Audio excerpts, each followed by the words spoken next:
आपल्या आयुष्यात येणारं प्रत्येक नववर्ष नवी उमंग, नवी आशा आणि नव्या अपेक्षा घेऊन येत असतं असं म्हणतात।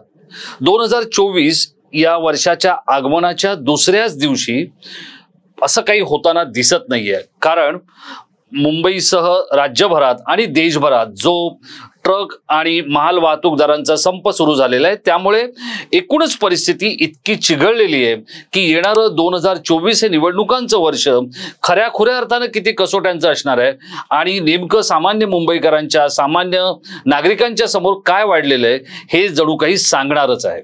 आणि हे सगळं का सुरू झालं, हा ट्रक टेम्पोचा संप नेमका का सुरू झालाय, हेच आता आपण अगदी संक्षिप्त स्वरूपात समजून घेणार आहोत। नमस्कार मित्रांनो, मी राजेश कोचरेकर आणि आपण पाहताय आपलं आवडतं न्यूज पोर्टल टाइम महाराष्ट्र।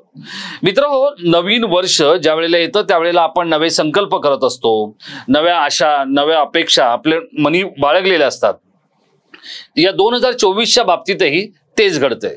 आता या नव्या अपेक्षा, नवी स्वप्न किंवा नवे संकल्प या काही तुम्ही आम्ही सामान्यांनीच केलेत असं नाहीये, तर त्या राजकीय नेत्यांनीही केलेले आहेत, व्यावसायिकांनीही केलेले आहेत आणि देशांनीही केलेले आहेत। आपल्या देशातला एक सगळ्यात मोठा जो घटक आहे तो आहे रस्ते वाहतुकीच्या संदर्भातला, त्यामध्ये व्यस्त असलेला चालक असेल, वाहक असेल, मालक असेल, या सगळ्यांवर परिणाम करणारा एक निर्णय केंद्र सरकारने नुकताच घेतला होता। आणि तो काय होता, तर भारतीय दंड संहितेच्या ऐवजी भारतीय न्याय संहिता बनवून एक निर्णय घेण्यात आला होता। तो होता या माल वाहतूकदारांच्या संदर्भातला। बऱ्याच वेळेला काय होतं की मोठमोठ्या महामार्गांवर अपघात होतात। अपघात झाल्यानंतर हे वाहन चालक त्या अपघातग्रस्त वाहनाला म्हणा किंवा त्या नागरिकाला म्हणा किंवा त्या जखमींना तसेच तिथेच टाकून पळून जातात। अशा स्वरूपाची गोष्ट जर कोणी केली तर त्यावर कडक कारवाई केली जाईल अशी दुरुस्ती करणारा हा नियम आहे। याला राष्ट्रपतींनी मंजुरी दिलेली आहे आणि त्यामुळे या प्रक्रियेमध्ये ज्यांच्यावर कारवाई होईल त्यांना 7 लाख रुपयांपर्यंतचा दंड आणि 10 वर्षाचा तुरुंगवास अशा शिक्षेची व्यवस्था करण्यात आलेली आहे किंवा अशा शिक्षेची तरतूद करण्यात आलेली।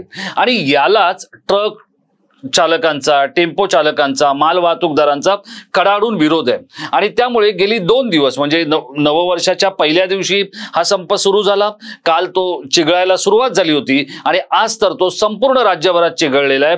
त्यामुळे अनेक ठिकाणी धुळे असेल, नंदुरबार असेल, हिंगोली असेल, जालना असेल, महाराष्ट्राच्या वेगवेगळ्या ग्रामीण भागामध्ये इंधनाचा तुटवडा सुरू झालाय अशा स्वरूपाचं वृत्त येतंय। ते खरं खोटं हे जिल्हाधिकाऱ्यांच्या पातळीवर तपासूनही पाहिलं जात आहे। जिल्हा सरकारच्या वतीने सांगितलं जाते असं का नाहीये, पण या सगळ्या वृत्तामुळे भयभीत झालेले जे छोटे वाहन चालक आहेत किंवा ज्याला आपण लाईट मोटर व्हेइकल्स चालवणारी जी मंडळी म्हणतो ती इंधन भरण्यासाठी रस्त्यावर आलेली आहेत। या माल वाहतूकदारांनी आपले ट्रक, टेम्पो आणि मोठमोठ्या गाड्या रस्त्यावर तसेच सोडून अगदी आंदोलनाचा पवित्रा घेत रस्त्याच्या बाजूलाच बसण्याचा प्रयत्न सुरू केलेला आहे।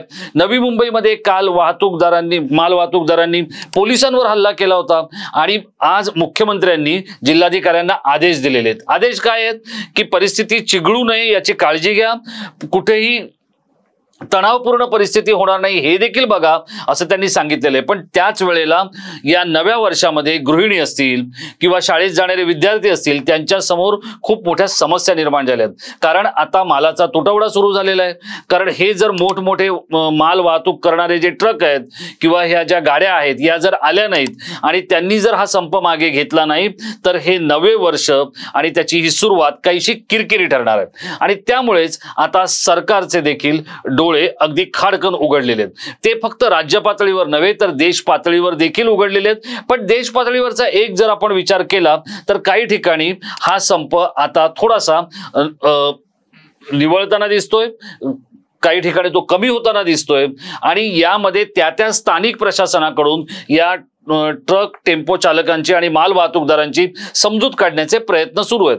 आता ज्या निर्णयाला राष्ट्रपतींनी मंजुरी दिलेली आहे त्या निर्णयाच्या बाबतीत या सगळ्या ट्रक, टेम्पो चालकांचं काय म्हणणं आहे की ज्या वेळेला असा अपघात घडतो आणि आम्ही निघून जातो त्यावेळेला आम्हाला ते तसं जायचं नसतं, पण तिथे ज्या स्वरूपाचा जमाव जमतो तो हिंसक असतो। जर त्यांनी आमची गाडी जाळून टाकली किंवा आमच्या जीवाचं काही बरं वाईट केलं तर त्याची जबाबदारी कोणाची, असा म्हणत या सगळ्या लोकांनी एक प्रश्न प्रशासनासमोर आणि न्यायव्यवस्थेसमोर टाकलेला आहे. हे नेमकं किती वेळासाठी चालू राहणार आहे आणि हा संप कसा चिघळणार आहे या बाबतीत आता सरकार, प्रशासन आणि माल वाहतूकदार आणि हे ट्रक टेम्पो चालक जे कोणी आहेत ह्या सगळ्यांसमोरच एक मोठं प्रश्नचिन्ह आहे की या प्रश्नाच्या गुत्त्यातून आणि गुंत्यातून आता कसं बाहेर पडायचं.